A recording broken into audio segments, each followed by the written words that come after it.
merci d'être présent.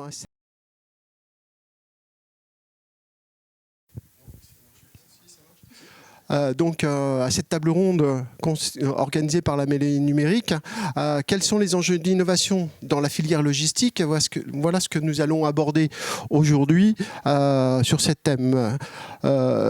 Cette table ronde est... comment ça s'appelle? Les participants de la table ronde vont se présenter l'un après l'autre. S'il te plaît, oui. Je coopère avec un cabinet de conseil qui s'appelle SIA Partner. Et par ailleurs, je suis au sein du pôle de compétitivité systématique Paris Région, président de l'enjeu industrie et services. C'est-à-dire que j'essaye de pousser les technologies de base dans le tissu entrepreneurial. Un secteur d'activité particulier ?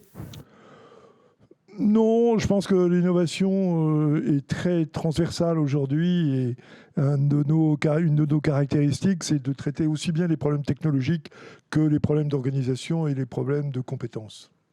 Entendu. Damien Roibon. Programme Login pour le groupe Daher. Donc Daher, c'est un groupe industriel aéronautique français. Et en fait, ce programme Login, c'est un programme d'open innovation autour des métiers et des technologies de la logistique que le groupe Daher lance, donc avec le soutien de l'État, de la BPI et de la région Occitanie sur sa plateforme logistique de Cornebarieux. Merci. J'ai eu l'occasion de visiter. C'est assez impressionnant pour l'instant. Monsieur Bourgela, du groupe Cargo. Merci Bourgela. Je suis cofondateur et DG du groupe Cargo. Cargo, c'est une société commerciale, mais nous avons un très gros projet de plateforme logistique entièrement automatisée qui sera opérationnel en 2023. Et, bon, on parlait peut-être un peu d'innovation au niveau marketing commercial, mais j'essaierai de faire le lien avec la partie technique. On aura l'occasion d'aborder ça plus complémentaire. Stéphanie Cavaillès, Orange.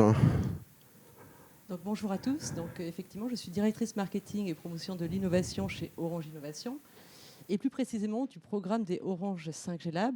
Donc, on va avoir la chance de parler 5G ensemble aujourd'hui. La 5G pour Orange, c'est clé parce que ça va vraiment être un accélérateur pour la transformation numérique de nos territoires. Et en tant qu'opérateur, on a deux missions centrales. La première, c'est de déployer le réseau pour nos clients, pour nos entreprises et nos territoires et de stimuler donc l'innovation avec une promesse qui nous tient à cœur. C'est le plus innovant finalement avec la 5G, c'est ce que nous en ferons. Et c'est typiquement la promesse des Orange 5G Lab dont on parlera plus tard. C'est ce que tous les industriels attendent d'un produit nouveau et innovant. Pour terminer, Alexandre Libewski. Alexandre Libewski, moi pour ma part, j'ai travaillé 15 ans chez un leader de constructeur de terminaux mobiles dédié à la traçabilité, lecture de code barre pour aider les industriels et les logisticiens à gagner en efficacité. Et en 2017, j'ai créé ma structure qui s'appelle Pink Technology et qui travaille principalement sur tout ce qui est computer vision. Donc en gros, c'est comment essayer de rendre le terminal intelligent et comment traiter l'image, et notamment autour de deux sujets. Le premier, c'est qu'en logistique, industrie, il y a un gros problème pour mesurer les produits et les palettes et réussir à avoir des données fiables. Donc le computer vision et les solutions qu'on a développées permettent notamment de reconnaître le produit et de prendre les mesures 3 dimensions grâce à la caméra. Et le deuxième, c'est comment reconnaître des produits, lire des codes barres et jouer avec de la réalité augmentée pour apporter des informations pertinentes et donc permettre aux clients de gagner en qualité et productivité. On va pouvoir optimiser nos camions et nos conteneurs. Ça, c'est une bonne idée. L'innovation, comment passe-t-on dans une entreprise à l'innovation? Monsieur Cornu, est-ce que vous pouvez nous dire quelle est la première étape pour lancer un projet et pour développer quelque chose de nouveau dans son entreprise? Alors, je dis souvent que innover, c'est désobéir. Et innover, c'est se mettre dans une situation de déséquilibre. On sort de sa zone de confort, on rentre dans des zones que l'on ne connaît pas, puisqu'on va utiliser des nouveaux produits, des nouveaux processus, des nouveaux services, parfois des nouveaux collaborateurs. Et innover, c'est cette aptitude qu'a le génie humain de se remettre en cause constamment. Et quand on est dans l'industrie, l'innovation, c'est la vie. Puisque chaque jour, il y a des nouvelles opportunités pour concevoir, pour produire, pour diffuser autrement de façon plus efficiente et se rapprocher de ses clients et créer une dynamique relationnelle très forte pour assurer la vie du produit jusqu'à sa destruction finale, puisque ça fait aussi partie des réflexions sur l'économie circulaire. Donc l'innovation dans l'entreprise, c'est l'oxygène que respire l'entrepreneur et ses équipes, qui lui permet de s'adapter au contexte technologique, mais pas seulement technologique, contexte sociologique. Les consommateurs, les collaborateurs ne sont plus les mêmes en 2021 qu'ils étaient il y a encore quelques années avant la pandémie, et ils ont d'autres attentes, d'autres désirs, et ils veulent être satisfaits, et avec une urgence du présent qui est considérable. Donc pour un industriel, innover, c'est être à l'écoute des signaux faibles de la transformation socio-technique de l'époque, et c'est traduire ces signaux faibles en décisions, en actes concrets qui vont changer la manière dont il aborde le marché avec l'ensemble de sa chaîne de valeur. Cela veut dire que c'est forcément un produit digital, numérique, tout nouveau, tout neuf, ou c'est simplement une amélioration de process et de l'optimisation de processus qui n'ont jamais été utilisés dans l'entreprise ? Innover, c'est une combinatoire de facteurs. Hein. C'est-à-dire, c'est évidemment utiliser des nouveaux outils et des nouvelles techniques, puisqu'on est au XXIe siècle et on va utiliser les outils du XXIe siècle. Très souvent, vous savez, on a parlé de nouvelles technologies, mais les nouvelles technologies ne sont nouvelles que pour ceux qui ne les utilisent pas. Donc, il est clair qu'un chef d'entreprise doit être parfaitement au point sur l'état de la technique et avec ses équipes, faire de la veille et aller chercher les solutions sur le marché, notamment auprès des startups, pour changer ces processus de travail. Le numérique n'est qu'un de ces vecteurs. On va voir qu'aujourd'hui, toute nouvelle machine, tout nouveau processus va utiliser du numérique, de l'optique, toutes les technologies de l'époque. Donc c'est vrai que le numérique est un vecteur d'innovation, mais ne suffira pas. Trop souvent, on a dit, et on le voit bien d'ailleurs avec le slogan Startup Nation, qu'il suffit d'avoir des startups pour innover. Pas du tout. Il faut des rencontres. Il faut que l'innovation, la startup, rencontre les problématiques de l'entreprise, qu'il y ait une fécondation mutuelle. Voilà. Et qu'on parte avec des projets vers des nouvelles solutions qui sont aléatoires. Hein, le futur n'existe pas. Le futur est celui qu'on façonne tous les jours par nos décisions. Si, et Monsieur Bourgella, vous qui avez dit tout à l'heure que vous alliez construire un nouveau bâtiment, un nouvel entrepôt qui sera immense et qui va avoir une automatisation. Est-ce que vous pouvez nous décrire un petit peu ce que vous allez mettre en place et qui est différent de ce qui existe dans un entrepôt traditionnel ? Alors, il faut quand même que je vous explique un tout petit peu ce qu'on fait. Et après, j'avais un autre exemple d'innovation, mais pas du tout technique, à vous donner. Mais il faut quand même que je vous explique. Bon, Cargo, c'est un groupe important, plus de 2000 personnes aujourd'hui, qui a été créé il y a 25 ans avec deux métiers. La distribution grossiste, en fait, on est grossiste pour la grande distribution, pour Carrefour, pour Leclerc, pour la GSA et la GSB en général, en France, en Espagne et en Italie. Ça représente à peu près la moitié de notre chiffre d'affaires qui est de 500 millions. Et l'autre moitié, c'est la distribution directe avec une chaîne de magasins qui s'appelle Centracor. Bon, 450 magasins aujourd'hui en France, une centaine qui sont intégrés, donc qui nous appartiennent, et 350 qui sont des magasins franchisés. Voilà, c'est un peu plus de 2000 personnes. Ouais, voilà. Donc, un exemple d'innovation sur Centracor. Je rebondis un peu sur ce que disait Jean-Pierre tout à l'heure. On est positionné en termes de marketing entre Maison du Monde et Jiffy. Des produits déco, des magasins qui font entre 1000 et 1500 mètres carrés en périphérie de ville. On essaie... Vous voulez que je parle plus fort ? Attendez, voilà. Donc, on est positionné en termes de marketing, en termes de positionnement produit, entre Maison du Monde, qui est un petit peu notre objectif, et Jiffy, qu'on considère comme étant plus basique que nous. En termes d'évolution, quand on a démarré, enfin quand on a repris Centracor, c'est en 2005, il y avait une dizaine de magasins.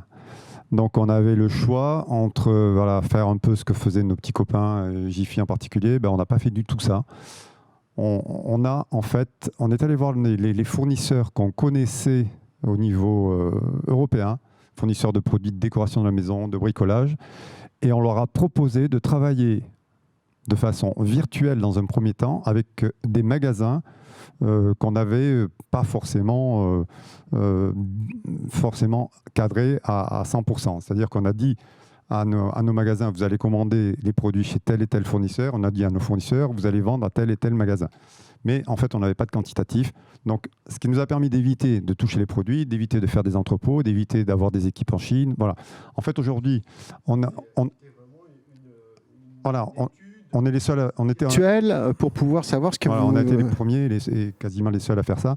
C'est-à-dire que aujourd'hui, on référence des fournisseurs, on référence des gammes de produits, mais on ne touche pas les produits. Les produits sont liés. Alors, beaucoup de produits sont fabriqués en Asie. 90% des produits qu'on vend sont fabriqués en Asie. Mais ce sont des produits qui sont livrés directement depuis la Chine chez les fournisseurs français, belges, hollandais, et qui sont ensuite livrés dans les magasins de distributeurs. Donc ça, c'était une grosse innovation. Ce n'était pas gagné d'avance. Et c'est comme ça qu'on est, enfin, pas que comme ça, mais c'est comme ça qu'on est passé de 10 à 450 magasins. Aujourd'hui, on est le numéro 2 après. Donc cette première innovation, on peut dire que c'est surtout une application virtuelle pour bien étudier ce qui pouvait se passer dans la réalité entre les flux, surtout par rapport aux flux d'informations. Voilà, c'est une prise de risque. C'est une prise de risque, c'était pas gagné du tout. Les flux d'informations principalement, les flux physiques étant induits. D'accord, ok. Alors, votre nouveau projet, qui sera sur Saint-Jory. Notre nouveau projet, c'est une plateforme logistique de 60 000 m² qui, dans un premier temps, ne servira pas du tout à Centracor, parce que, comme je viens de vous l'expliquer, on ne touche pas les produits, donc on n'a pas besoin pour l'instant, et on ne fait pas du tout de vente B2C sur Internet. On fait que du B2B, enfin, sur nos autres sociétés. Par contre, nos autres sociétés, c'est notre activité un petit peu historique, c'est de vendre des produits, toujours de déco, de bricolage, à la grande distribution, avec des concepts. On vend très peu de produits isolés, on vend des concepts. On est, par exemple...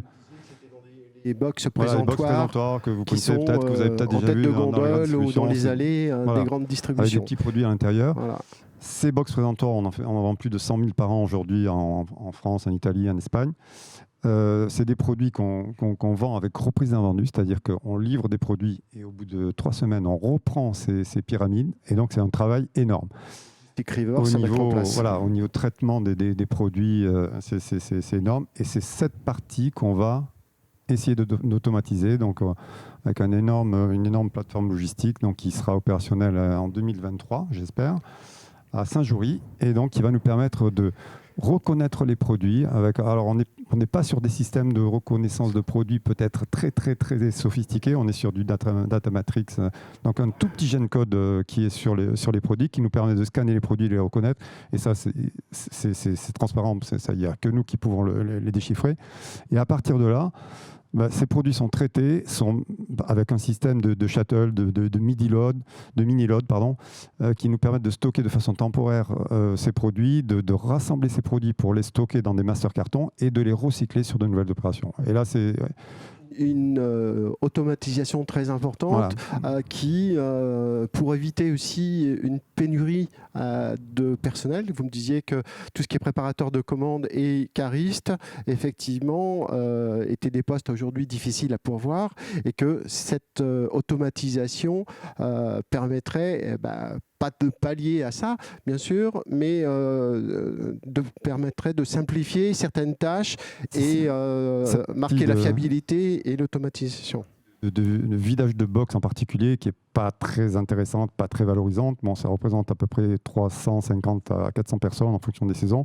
Et on a beaucoup de mal pour recruter des personnes pour faire ça. Donc voilà, là, ça va permettre de...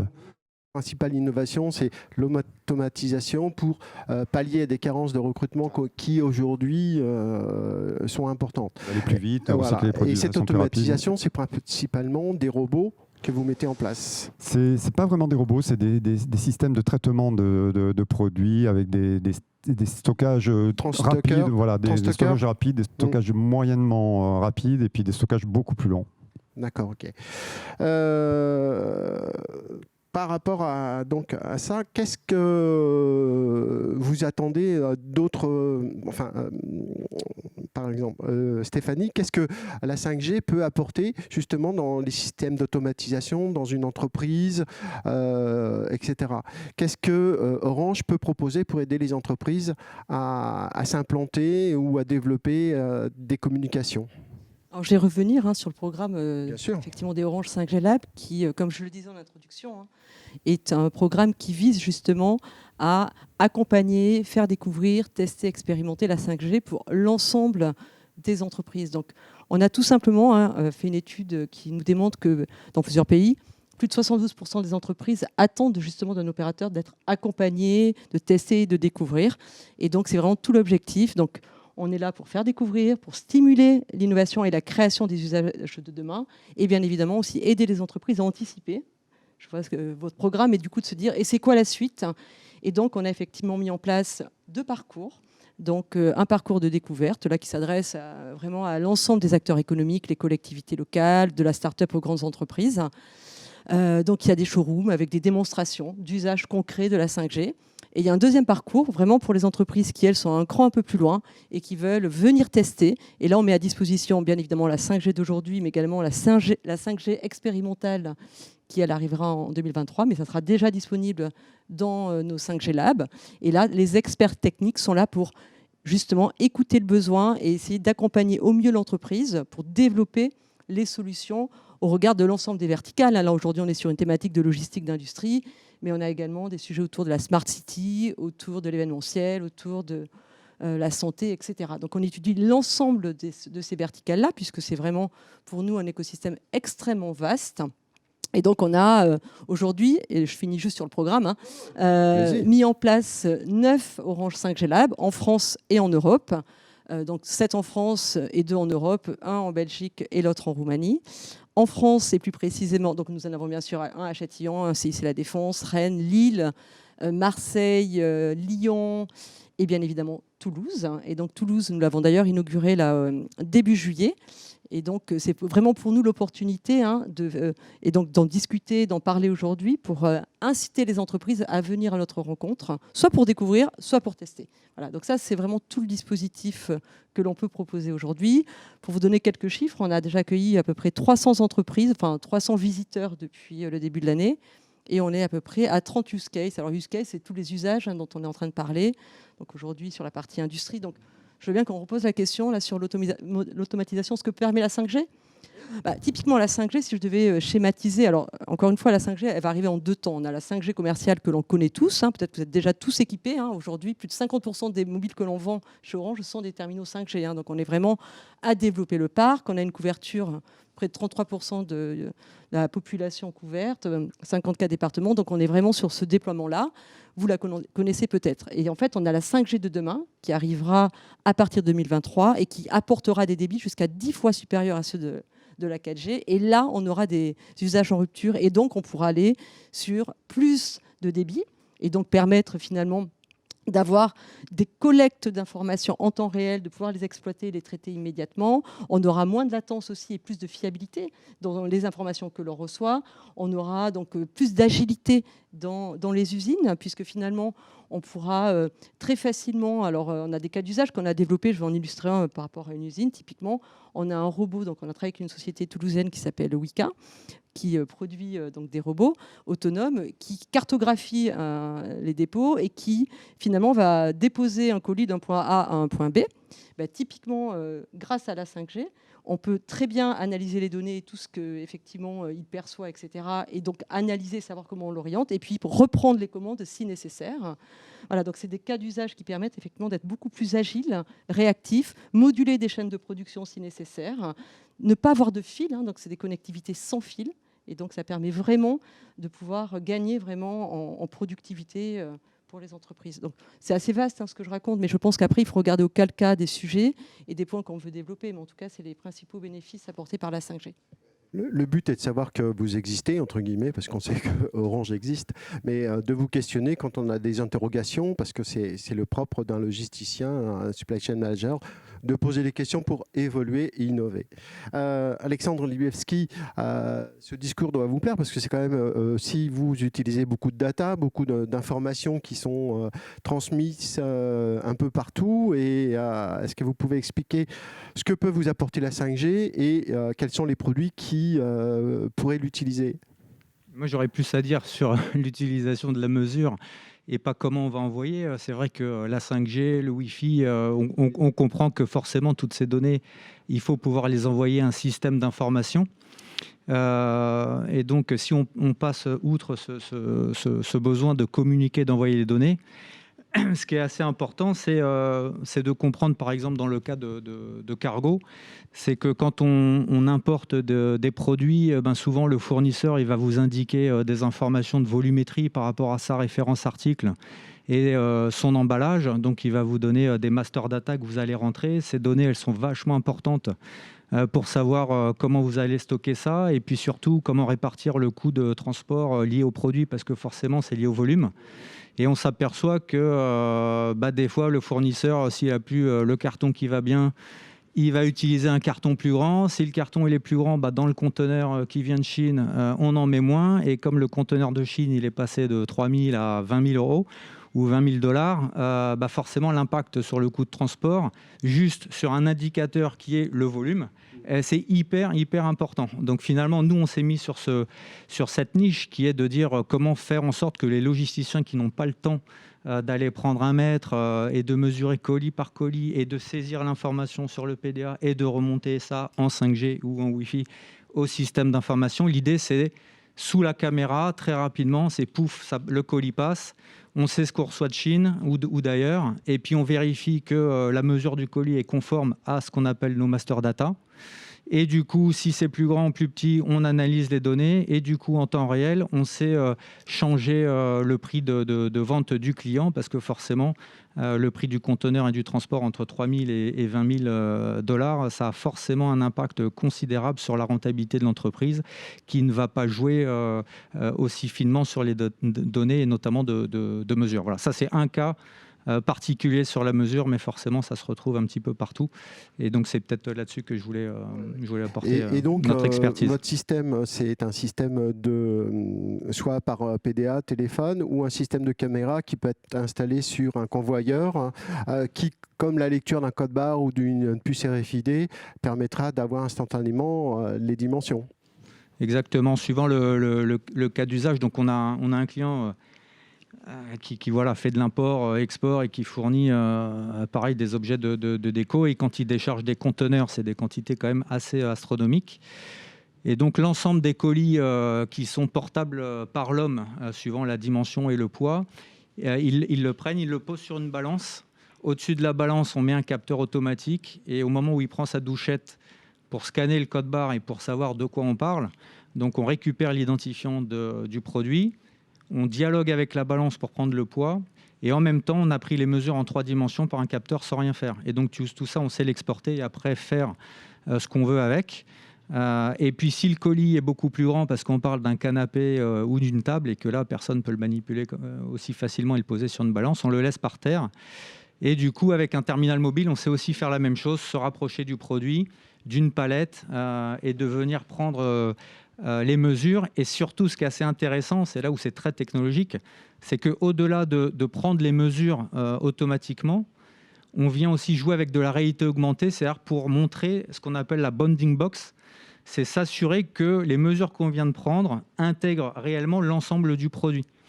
La dernière fois, on était sur une plateforme logistique, il peut y avoir une baignoire sur une palette, un arbre avec des branches.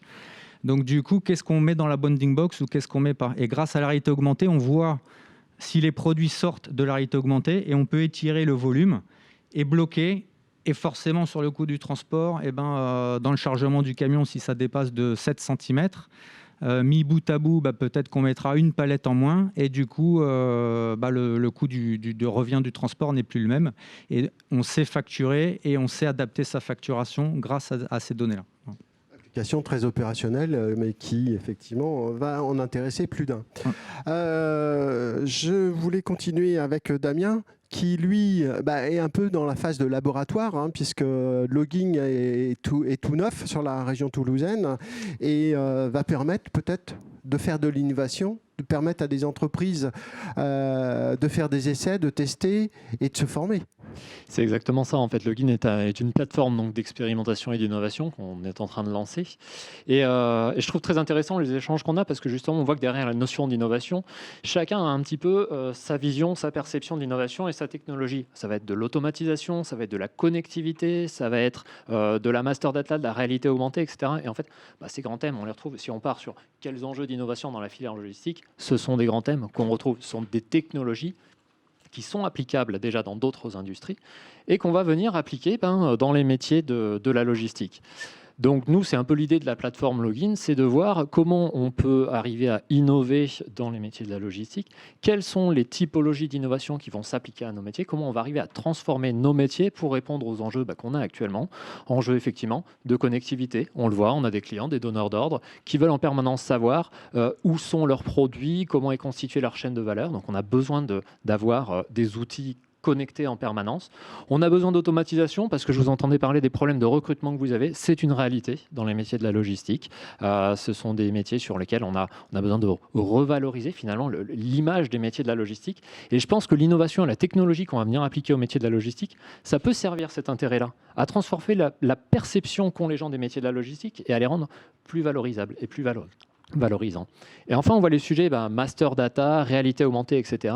Ce sont des choses qu'on utilise en fait tous au quotidien dans les applications grand public qu'on a sur nos smartphones. Et les cas d'application, les cas d'usage en logistique sont, à mon avis, infinis, ou en tout cas, on en perçoit encore qu'une toute petite partie aujourd'hui. Donc nous, c'est un peu l'idée de cette plateforme Login dans laquelle on va venir inviter les gens, partenaires, institutionnels, start-up, tous les gens qui ont des bonnes idées en fait. On va les inviter à venir chez nous en environnement de production, de logistique industrielle, un environnement réel. On va leur mettre à disposition notre matériel, notre savoir, nos infrastructures et leur dire voilà, réfléchissons ensemble, partons dans un processus d'open innovation et réfléchissons à transformer les métiers de la logistique. Tout à l'heure, vous aviez une définition de ce que c'est que l'innovation. L'innovation, c'est changer, c'est évoluer, c'est se transformer, c'est s'adapter aussi aux nouvelles contraintes qu'on a. On parle énormément en ce moment, et je pense que tous ici, on est concernés par les problématiques d'éco-responsabilité, green, etc. Il faut qu'on arrive à s'adapter, à adapter nos métiers, nos technologies et nos outils aux enjeux de société d'aujourd'hui et aux technologies qui sont disponibles sur le marché. Des technos comme Orange met à disposition pour le grand public, pour nous, utilisateurs de smartphones, il y a peut-être des choses qu'on peut appliquer, qu'on n'a pas encore perçues, mais qu'on pourra appliquer au métier de la logistique. Donc c'est ça pour moi, innover, c'est prendre ce qu'il y a sur le marché, s'adapter et s'adapter à son environnement. C'est tout l'enjeu de Login. C'est presque une conclusion là que vous venez de faire. Du temps encore pour échanger. Non, mais c'était... C'est bien. Non, mais vous avez résumé et fait le lien effectivement entre les différents intervenants parce que c'est quelque chose qui concerne tout le monde. Hein. Et comme vous le disiez, l'innovation, c'est surtout par rapport à son propre niveau et jusqu'où on veut aller. Monsieur Cornu, moi je voulais savoir aussi comment on peut gérer un projet d'innovation, un changement organisationnel, logistique, économique, social. Parce que ça fait peur souvent. On dit, d'abord on part pas, je pense pas qu'on parte pour faire de l'innovation. On part pour s'améliorer ou faire mieux. Moi, je dirais qu'on est comme M. Jourdain, on fait de l'innovation tous les jours. Hein. Et effectivement, nous, en tant que citoyens, acteurs de la vie sociale, on a été, en 20 ans, les acteurs d'un prodigieux changement socio-technique autour de deux vecteurs que sont le smartphone, le téléphone intelligent. Il n'y a pas eu de projet, il n'y a pas eu de plan, il n'y a pas eu de mode d'emploi, il n'y a pas eu de révolte. Hein, tout le monde s'est adapté parce qu'il y a de toute évidence une utilité individuelle et collective qui est très forte. Et à l'intérieur de la révolution du smartphone, il y a une deuxième révolution dont on oublie qu'elle est extrêmement récente. Elle a 20 ans, c'est la géolocalisation. Et on voit bien qu'on est en train aujourd'hui de remettre en cause notre perception du réel qui devient maintenant hybride entre le réel physique, tel que chacun d'entre nous peut le percevoir. parliez d'un canapé, d'un colis, d'une tête de gondole, d'un camion. Cette réalité physique, elle a des caractéristiques. Et aujourd'hui, ces caractéristiques, on sait les tracer numériquement. Et donc, on est capable, et c'est un prodigieux changement anthropologique, puisqu'on ne savait pas le faire, de faire des jumeaux numériques des réalités complexes. Ça permet de faire deux choses, le jumeau numérique. C'est de capter toute une série de données et de reconstituer un modèle cohérent que l'on va faire bouger. Donc on va comprendre comment s'articulent les différentes fonctions, comment les objets se comportent entre eux, comment les humains et les objets se comportent mutuellement. Ça, c'est tout à fait intéressant. Une entreprise qui a été pionnière dans ce domaine, c'est Ikea. Parce que Ikea a dit « je veux que tous mes produits puissent être stockés à plat ». Et ça, c'est une révolution qui a induit un changement majeur dans l'acceptabilité des produits.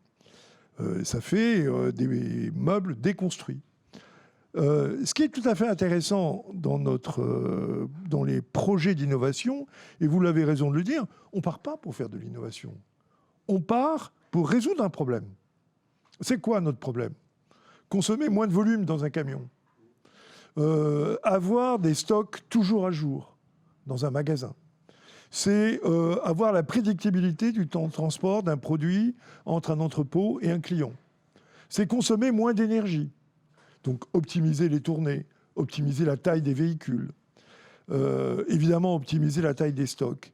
Ces problèmes-là, c'est des problèmes que tout gestionnaire doit résoudre. Est-ce que j'ai besoin d'avoir des stocks de toute nature dans ma maison alors que je peux aller les chercher dans le magasin ou me les faire livrer très rapidement? Et l'innovation consiste à aller faire un prélèvement dans les différentes technologies disponibles, d'où tout l'intérêt du travail que vous faites. Comment aller chercher une technologie qu'on ne connaît pas et qu'on ne comprend pas? Donc il faut des démonstrateurs, il faut des use cases, des cas d'usage, à partir duquel on va réfléchir à l'adaptabilité de ces technologies aux problèmes que j'ai à résoudre. Et ce qui est intéressant dans un projet de transformation, c'est qu'on doit rechercher une efficience optimale entre trois facteurs. L'énergie, parce que dès qu'on parle de bouger un objet quelconque, on va consommer de l'énergie. Deuxièmement, le temps. Parce que la gestion du temps est la donnée la plus complexe à gérer, puisque le temps n'est pas homogène. Il est très hétérogène. J'ai bien aimé que vous disiez, il y a des stocks temps court, temps long, temps moyen.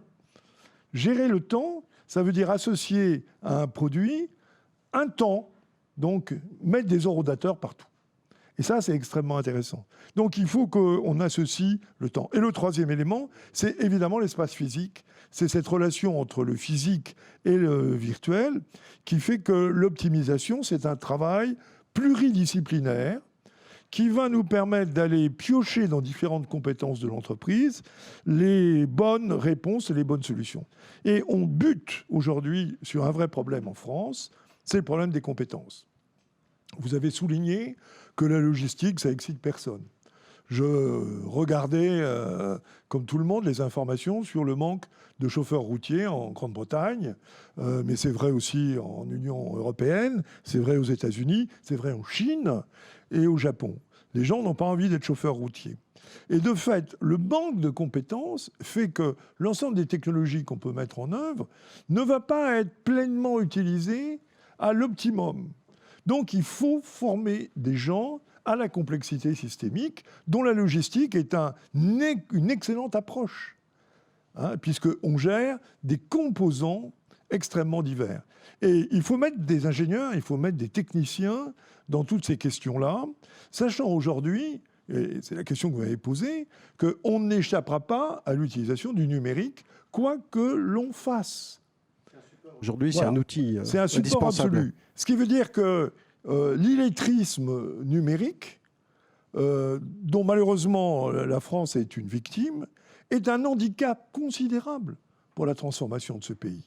Il faut faire admettre que quel que soit le métier dans lequel on opère, on a besoin d'avoir des compétences systémiques et numériques. Et c'est une nouvelle frontière dans la culture collective, parce qu'on avait complètement négligé ça. Vous avez raison. Je rebondirai parce qu'il y a quand même aussi cette définition de la logistique aujourd'hui. Qu'est-ce que c'est que la logistique? On parle de logistique, on parle de supply chain. Qui peut répondre à ça? Oui. Par rapport à ce que vient de dire monsieur, aujourd'hui on a 150 000 m² d'entrepôt avec à peu près 250 caristes. Un cariste, c'est des gens qui conduisent des chariots élévateurs. Bon, évidemment, on ne va pas du tout licencier les caristes quand on aura notre base logistique. Par contre, sur cette base logistique, on va stocker à peu près 90 000 palettes. Donc, pour stocker 90 000 palettes, il faudrait à peu près 150 caristes qu'on a énormément de mal à recruter. On va avoir 20 ingénieurs. Enfin, on va avoir 10 ingénieurs et 10 techniciens qui vont faire de la prévention. Voilà.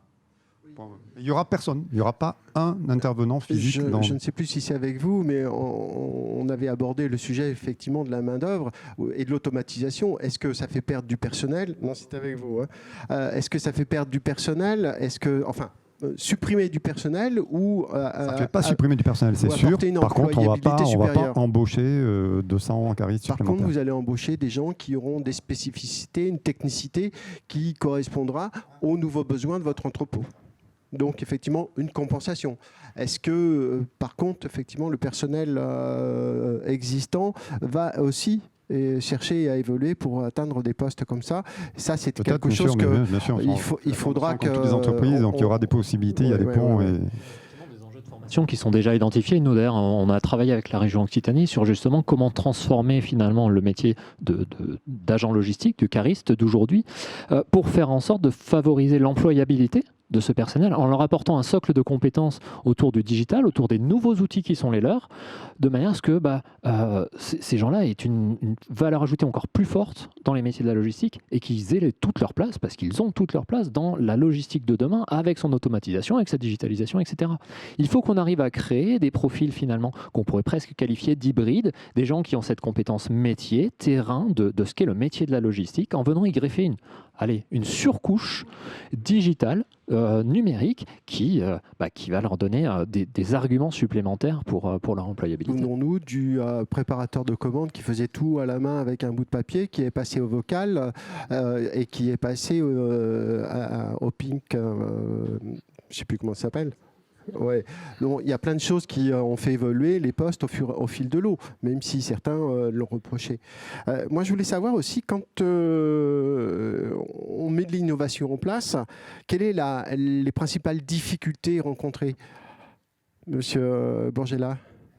C'est la peur du changement, bien sûr. Hein. Donc là, il faut expliquer, il faut être prudent, parce qu'effectivement, ça peut faire peur, ça peut... Mais bon, on n'a pas...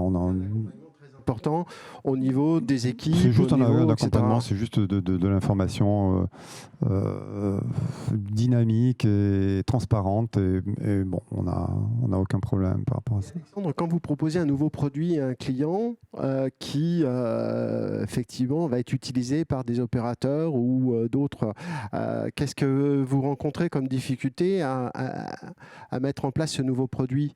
Hormis les opérations. La difficulté pour nous, c'est qu'on n'est pas client. Donc nous, on imagine ce que le client peut avoir comme besoin et on vient utiliser les dernières technologies pour essayer de les développer et faire en sorte que ça réponde à un hypothétique besoin.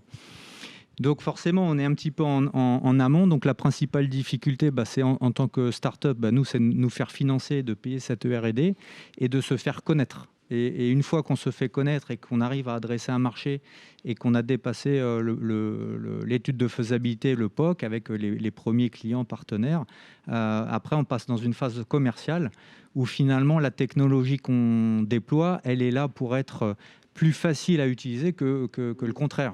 Donc vous parliez du vocal, moi j'ai travaillé, je vous disais, il y a 15 ans chez Psion, Motorola, Zebra, on était les précurseurs à proposer des solutions de reconnaissance vocale. Et c'est vrai que les premiers clients à qui on expliquait que faire du picking en vocal, ça faisait gagner en qualité, productivité, on avait beaucoup de retours négatifs qui disaient oui, mais on va robotiser les personnes, mais on va leur imposer un rythme, etc. Et puis le premier client qui est passé en full vocal, c'était Carrefour. Et Carrefour, ils ont dépensé des millions de dollars parce qu'ils ont vu qu'il y avait un ROI, ils ont fait toutes les études. Et de ce fait, ça a fait boule de neige. C'est-à-dire que les gens sont venus voir Carrefour, la plateforme. Tiens, comment ça se passe? Est-ce que les utilisateurs acceptent? Les utilisateurs, on voyait qu'ils allaient plus vite. S'ils voulaient s'arrêter, ils pouvaient s'arrêter. Si ils voulaient demander à la machine de répéter, c'est eux qui étaient maîtres de la machine et pas l'inverse. Et du coup, les utilisateurs aussi montraient une acceptation en disant moi, je vais plus vite grâce à ça, j'ai plus de rupture, je me trompe moins et j'ai plus de primes à la fin du mois. Donc finalement, il y a du temps. Et avec le temps, si la technologie est bonne et si elle est efficace, il n'y a pas de raison qu'elle soit pas acceptée, quoi. Quand même qu'en règle générale, les produits innovants mettent du temps à venir. Si on prend le Data Matrix, il date de 2004. Et le plein essor, c'est maintenant. Bien sûr, parce qu'il y a toujours entre l'idée, la réalisation et le fait que ça fonctionne comme on veut. Je peux vous dire que quand je vous parle de mesure, on se met au-dessus d'un colis, qu'on le mesure et qu'on arrive à faire apprendre à la machine à reconnaître l'objet qu'on veut mesurer et pas aller mesurer le point d'à côté ou le truc, ça paraît très simple, intuitif. Mais derrière, avant de le réaliser, c'est un petit peu plus complexe que ça. Donc il y a beaucoup de R&D. Forcément, les clients, ils veulent que ça aille encore plus vite, avec plus d'agressivité, plus de précision, et dans des cas de figure où même l'homme ne peut pas réussir à voir en 3 dimensions. Donc, c'est les limites de la techno, il faut avancer là-dessus pour pouvoir y répondre. Voilà, un des rêves de la logistique, typiquement, c'est sans s'arrêter, quand je sors la palette du camion, j'ai mesuré la palette. Je sais les 3 dimensions parce que ça m'embête de poser la palette ou ça m'embête à un moment donné d'aller prendre la mesure. Donc il faut qu'on aille vers là, mais il y a des contraintes techniques où la palette, elle est mise sur un quart à fourche, elle est surélevée du sol, elle n'est pas forcément horizontale, elle est inclinée. Sur la palette, je n'ai pas forcément que des colis. Je peux avoir un jacuzzi, une baignoire, un arbre. Donc comment faire en sorte que je prenne les bonnes mesures? Et donc, c'est la tendance de l'innovation, c'est qu'il y a plein de choses à développer et qu'à chaque fois qu'on a développé une brique, il y en a 10 autres à faire derrière. Donc, voilà. Et Damien, dans votre laboratoire, là, il y aura quoi exactement comme service et comme formation ? Si on peut déjà en parler. Oui, alors bien sûr, je vais en toucher un mot. Je vais d'abord rebondir sur cette illustration que vous avez donnée de Carrefour, le picking vocal, les premiers à se lancer, les autres qui viennent voir et qui disent « Ah ouais, en fait, ça marche ». C'est hyper important, cette légitimité des pairs dans l'innovation. Ce concept de dire « Voilà, on fait le même métier ou un métier similaire et on a expérimenté, on a testé, on s'est planté, on a réessayé. Et en fait, on co-construit et c'est comme ça qu'on accélère l'innovation. Et c'est pour ça que moi j'aime bien la notion d'open innovation et cet aspect collaboratif qui, je pense, permettra aussi aux acteurs de la logistique d'accélérer leur transformation. C'était un très bon exemple de, je pense, l'intérêt qu'il y a à venir échanger entre pairs et finalement se rendre compte que on est tous dans le même bateau, quoi. On a tous les mêmes problématiques, on adresse tous les mêmes sujets sociétaux, technologiques, etc. Et que plutôt que de se regarder de manière suspicieuse, on peut collaborer autour de l'innovation. Dans ce domaine aussi, c'est Decathlon, avec sa RFID qui est mise sur ses produits en Chine et qui va jusqu'à la sécurité du produit en sortant du magasin. Donc, je veux dire... Sans par le check-out où ça vous fait l'addition, vous posez ça dans... Exactement. C'est le flux complet. Hein. Et c'est assez compliqué à faire parce que la RFID, nous, on a beaucoup travaillé dessus à l'époque. Et c'est vrai que la RFID, pour le cas d'un inventaire, on arrive à comprendre que si on arrive à lire plein de tags qui sont devant nous, c'est super, on va plus vite, etc. Maintenant, quand on passe à la caisse, c'est différent. Moi, je ne veux pas payer l'accessoire du voisin. Donc la problématique de la technologie de la RFID, c'est de la maîtriser, de savoir comment est-ce que je peux être sûr à 100% que les articles qui sont dedans, je les lis, même si j'ai du métal autour, que je ne prends pas les articles du voisin. Et du coup, Decathlon, c'est vrai qu'ils ont inventé cette caisse et qui permet d'être sûr que les ondes restent dans la caisse et qu'on n'aille pas voir les trucs. Et donc, ça a dû demander beaucoup de R&D pour le faire. Voilà. C'est presque de la lecture au toucher. Donc, c'est pour ça que ça marche bien. Ouais. De voir ce qui marche. Et donc pour répondre à la question de qu'est-ce qu'on va trouver au sein de Login, bon, je ne vais pas faire une présentation complète de Login, mais grosso modo, c'est donc une plateforme d'expérimentation au sein d'un environnement industriel réel, c'est-à-dire qu'on est en plein cœur d'une plateforme logistique, donc basée à Cornebarieux. On va avoir plus de 600 mètres carrés dédiés à la co-construction, justement, à l'open innovation. On va proposer à nos partenaires, aux gens qui ont envie de plancher avec nous sur les sujets de la logistique de demain et les nouvelles technologies, de venir en nos murs sur un terrain logistique réel où on leur met à disposition des outils. C'est vrai que les gens, pour innover, quand on leur parle de logistique, ils nous disent « Ah oui, mais moi, j'ai pas de chariot élévateur ». Nous, on a des chariots élévateurs, on a des racks, on a des palettes, on a des logisticiens dans ce métier depuis des dizaines d'années. Et on va co-construire ensemble tout ça. Après Login, il y a un axe formation, on en a parlé, la nécessité de former les gens à ce qu'est le métier de la logistique d'aujourd'hui. Il y a également une offre sur la valorisation des métiers de la logistique et des technologies de la logistique. On a parlé tout à l'heure un petit peu de ce côté finalement pas si sexy qu'à la logistique. On va essayer de travailler là-dessus, de communiquer là-dessus. Et puis j'en profite pour dire aussi que Login, c'est un appel à émergence de projet qu'on lance avec We4Log et le soutien donc, de la région Occitanie et de l'État pour justement inviter tous les gens qui ont envie de plancher avec nous sur les problématiques technologiques en lien avec la logistique. Si vous avez des idées, des projets, si vous avez besoin de partenaires, d'équipements, de financement, on lance cet appel à émergence de projet pour vous accompagner et pour s'accompagner mutuellement dans un partenariat d'Open Innovation pour justement innover sur les métiers de la logistique. Et la 5G sera bien entendu dans l'équation des nouveaux outils. Ouais, bien sûr. Honnêtement, je pense qu'on a des logiques assez similaires et je ne l'ai pas évoqué, on a aussi des modules de formation, en particulier pour la Belgique qu'il a demandé pour former les entreprises qui le souhaitent à la 5G. Donc on est vraiment dans la même approche de la pédagogie, de la formation, du test, de l'expérimentation. Et très sincèrement, je pense que nos programmes finalement peuvent très, très clairement en fait, être complémentaires. Et donc après avoir, par rapport à vos développements, s'il y a besoin d'expérimenter avec de la 5G, voir comment on peut effectivement travailler ensemble, je pense que ça serait très, très bénéfique. Mais ça fait partie des sujets effectivement qu'on envisage, parce que la 5G sera un des leviers des nouveaux outils finalement de demain. Donc oui, bien sûr, la connectivité, c'est ça. On parle de traçabilité, on parle de data, on parle de tout ça, donc c'est pleinement dans le thème. Le risque de l'innovation?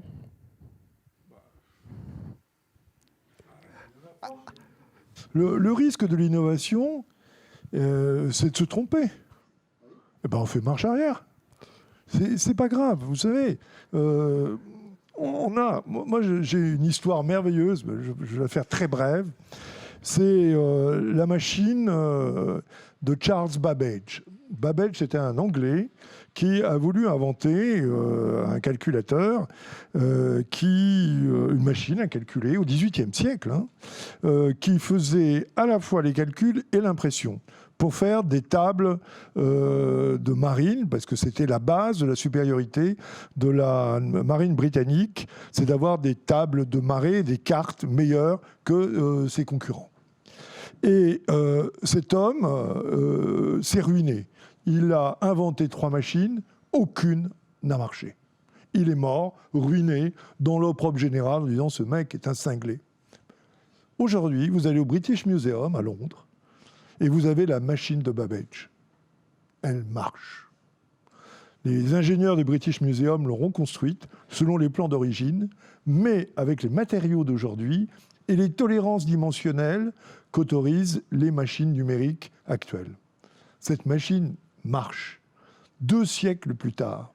Vous imaginez l'émotion que ça représente de voir cette machine, tout simplement parce que les innovateurs, ce sont des gens qui prennent des risques, qui sont un peu fous, qui vont au-delà des limites. Et c'est pour ça que j'aime bien cette notion de désobéissance, parce qu'ils se mettent en risque pour eux, pour leur fortune, pour leur crédibilité. Et parfois, ils ne trouvent pas la solution. Et moi, ce qui me paraît vraiment intéressant dans l'aventure humaine, ce n'est pas de critiquer les innovateurs, c'est de les féliciter, quoi qu'il en coûte.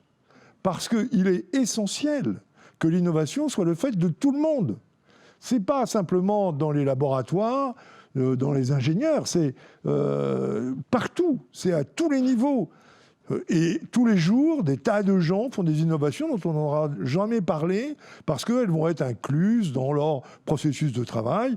Ils vont faire mieux, plus vite, moins cher. Et l'innovation, c'est ça, faire mieux, plus vite, moins cher. Tout le temps, en toutes circonstances. Et c'est pour ça qu'il n'y a pas de risque. La peur de l'innovation, vous savez, elle n'existe que quand on fait des trucs inutiles et désagréables.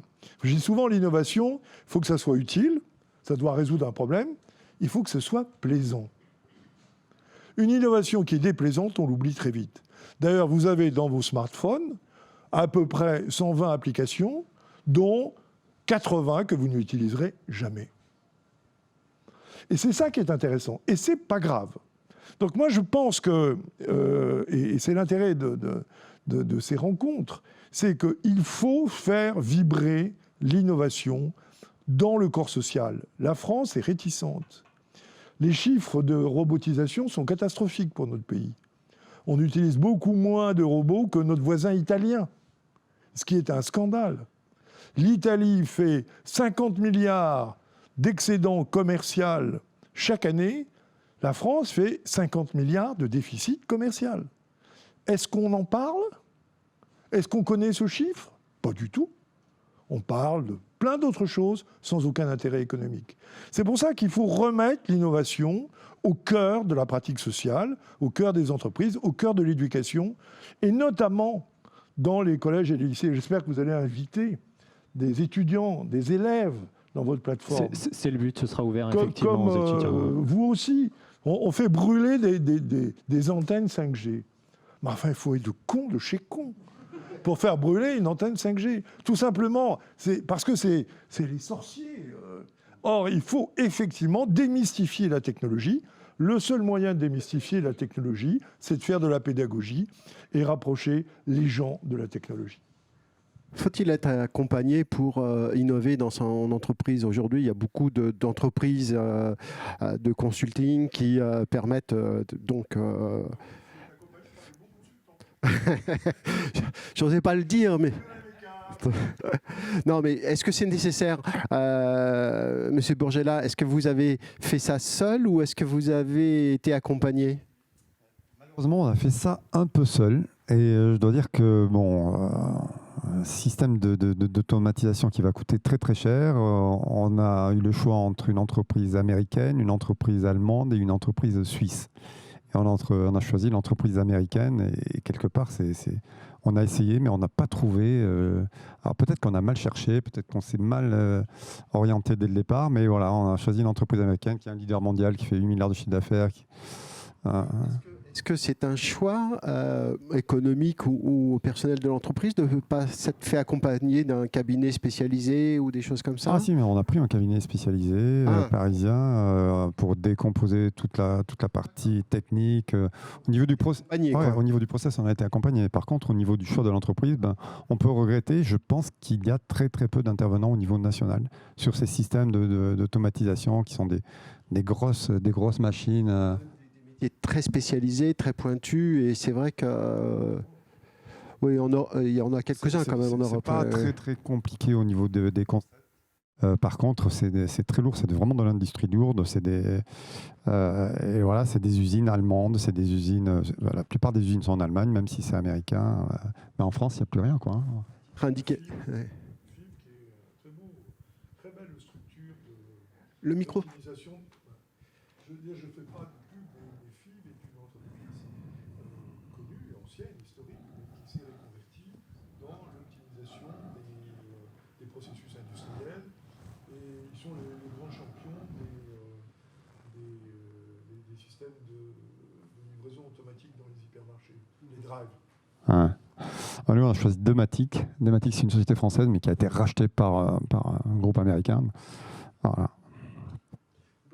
Enfin, moi, je pense qu'il faut qu'on travaille beaucoup en réseau, qu'on fasse beaucoup de benchmarks.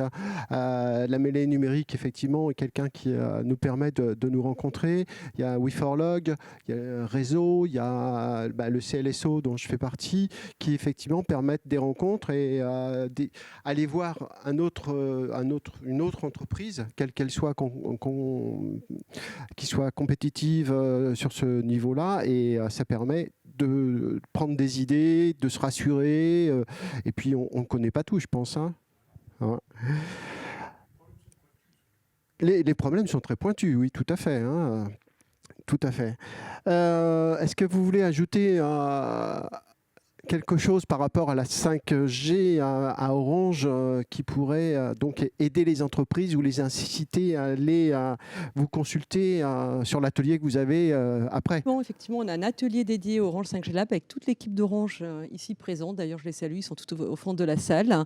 Vous aurez l'opportunité du coup de pouvoir rentrer peut-être plus sur des sujets un peu plus techniques, peut-être mieux comprendre la 5G dans le détail et peut-être regarder si ça peut correspondre à vos besoins. Enfin, moi, je rejoins tout ce qui a été dit. On est vraiment dans une approche de co-innovation et on est vraiment convaincus qu'on ne peut pas lancer la 5G, déployer la 5G sans tout l'écosystème. Donc, en fait, ça sera vraiment ensemble qu'on pourra dessiner les usages du futur. Donc, en fait, je vous encourage à nous rejoindre, à poser vos questions et on regardera effectivement comment on peut au mieux vous accompagner ou à défaut de vous accompagner si vous avez des projets concrets, au moins faire cette partie de pédagogie, vous inviter à venir découvrir notre showroom, où vous avez toutes les démos que l'on a pu développer à date, le fameux robot dont je parlais en introduction sur Toulouse, et puis dans les autres Orange 5G Lab de France, il y a encore d'autres démos avec des spécificités.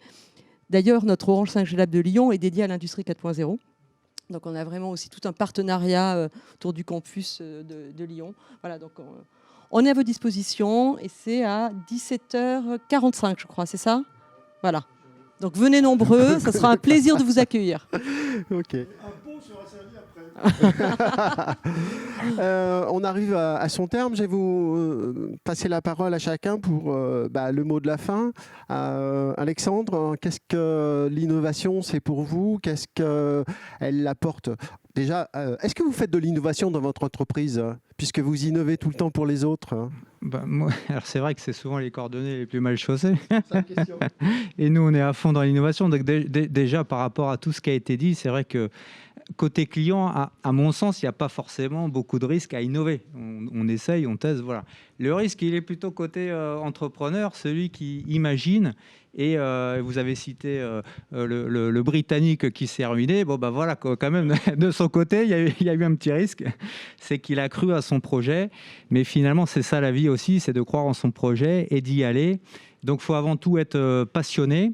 Et après, il faut un petit peu d'écoute côté client parce que je vais vous faire une analogie, c'est que moi, je viens de la traçabilité, donc je connais tous ces process et les clients en logistique, industrie, ils sont prêts à dépenser beaucoup d'argent pour gagner en qualité, en productivité, comment faire la même chose, etc., grâce à la technologie. Et nous, on sort une application pour les commerçants et notamment les restaurateurs et pour leur permettre finalement de bénéficier de toute cette technologie sans rien faire. C'est-à-dire comment éviter autant d'allers-retours du serveur pour prendre la commande, comment jouer sur les tarifs en fonction de la météo, du taux de remplissage de la salle, comment déclarer grâce à de la reconnaissance vocale que j'ai une rupture sur de la mousse au chocolat. Ça paraît tout bête, mais voilà, finalement un restaurateur, c'est une petite industrie, ils reçoivent de la matière première, ils la transforment, ils doivent la délivrer. Et donc, moi, je suis passionné par ça. Donc, moi, j'y vais, je recrute, on emploie du monde, on est à fond là-dedans. Et peut-être ce qui manque en France, c'est juste cette cohérence vis-à-vis des clients finaux pour dire « Putain, ça m'intéresse, je veux tester. » Voilà, et je veux y aller. Et donc, sur la restauration, c'est un bon exemple parce qu'on est face à une population qui n'a pas forcément le temps, qui a subi le Covid de plein fouet, etc. Et nous, toutes nos solutions, elles sont là pour les aider à gagner du temps et optimiser le panier moyen. Et on s'aperçoit que globalement, il y en a quelques-uns qui sont ouverts sur les technos digitales, mais il y en a d'autres qui n'ont pas forcément le temps et qui ne prennent pas le recul nécessaire. Donc on sait que ça va être une route qui va durer 5 à 10 ans, mais globalement, je reste persuadé que dans 10 ans, quand on regardera en arrière, on saura que tous ces process sont là pour les aider. On a avancé. Ouais. Un mot de la fin, Stéphanie? Juste un mot? Alors, je l'ai fait tout à l'heure, je vais laisser la parole peut-être si on est court en délai. En tout cas, chez Orange, on a la chance d'avoir, nous, une structure qui s'appelle Orange Innovation. On est plus de 5000 personnes qui travaillons là, avec des ingénieurs, de la recherche, du développement. Et donc, pour nous, c'est une vraie opportunité, effectivement, d'explorer tous les territoires. J'ai fait un focus 5G aujourd'hui, mais il y en a bien d'autres. Et en tout cas, celui-là, pour nous, il est intéressant parce qu'il est inclusif. Et c'est vraiment pour nous l'opportunité d'être présent dans les écosystèmes locaux et embarquer vraiment toutes les entreprises dès l'amont, en fait, avant même que le réseau ne soit disponible. C'est-à-dire dès qu'une entreprise a une question, qu'elle pense Orange ou d'autres, mais qu'elle pense Orange pour poser ses questions. Plein d'autres opérateurs ont des 5G Lab, Verizon, etc. Enfin, il y en a partout dans le monde. On n'a rien inventé pour le coup. Par contre, on pense que c'est nécessaire pour être effectivement disponible et accueillir les entreprises. Nous, en matière commerciale, c'est notre souci, enfin, c'est notre volonté, c'est notre souci numéro un. Surtout et vous on êtes innove en permanence. dans un secteur très difficile. Ouais, ben voilà. Et en matière de logistique, qui est notre deuxième métier, c'est la même chose, quoi. On essaie d'innover. Alors, c'est des petites choses, on automatise, pas seulement par rapport au fait que voilà, c'est de plus en plus difficile de trouver des personnes impliquées au niveau logistique, au niveau des process. Mais c'est quand même une réalité, même sur Toulouse. On a aussi des entrepôts qui sont un peu excentrés. On en a même un qui emploie 200 personnes qui se trouve dans le Gers. Donc alors on n'a pas de turnover, mais c'est quand même... Le dernier kilomètre est loin. Ouais, c'est compliqué. Et donc voilà, effectivement, on essaie on est condamné à innover en permanence. Damien ? En disant qu'effectivement, dans la logistique, c'est pas qu'on est condamné, c'est qu'il faut qu'on innove en permanence. En fait, on n'a pas le choix. Notre métier change, la société change. Il y a des enjeux de société, il y a des enjeux technologiques. Il faut qu'on soit là, il faut qu'on réponde présent, il faut qu'on innove. On croit à la co-construction, on croit à l'open innovation, et puis allons-y, quoi. On se rejoint et on y va. Jean-Pierre ? Bon, l'innovation, c'est l'intelligence collective, c'est le plaisir, c'est l'envie de trouver de nouvelles. Moi, je terminerai en utilisant une formule que j'adore, c'est que le seul endroit où j'ai envie de passer le reste de ma vie, c'est le futur. C'est bien dit, c'est bien dit.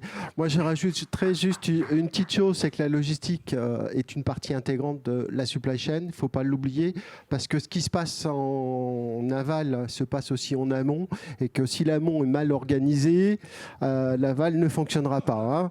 Surtout que la production est entre les deux et qu'elle fait partie...